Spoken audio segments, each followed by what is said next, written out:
ઉત્તર પ્રદેશના શાહજહાંપુર જિલ્લામાંથી એક ચોંકાવનારી ઘટના સામે આવી છે, જેનાથી સમગ્ર વિસ્તારમાં સનસનાટી મચી ગઈ છે।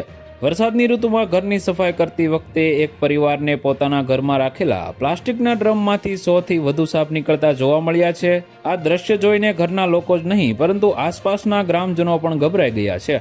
આ ઘટના જલાલાબાદના થાણા વિસ્તારના મુડિયાકાલા ગામની છે, જ્યાં સફાઈ દરમિયાન ડ્રમ કાઢી નાખવામાં આવતા ડઝનબંધ સાપ તેમાંથી બહાર નીકળવા લાગ્યા હતા। ભય અને આશ્ચર્ય વચ્ચે ગામ લોકોએ તાત્કાલિક સર્પ મિત્ર અને વન વિભાગને જાણ કરી હતી। ઘટના સ્થળે પહોંચેલા નિષ્ણાંતો અને સાપ પકડવાની ટીમે કલાકોની મહેનત પછી બધા સાપને સુરક્ષિત રીતે પકડી લીધા અને જંગલમાં છોડી દીધા છે। આ ઘટના બાદ તમામ લોકોને સાવધાન રહેવાની જરૂર છે। હાલ વાતાવરણમાં ગરમી અને બફારો હોવાથી આપના ઘરે પણ સાપ કે અન્ય ઝેરી જીવજંતુઓ નીકળી શકે છે।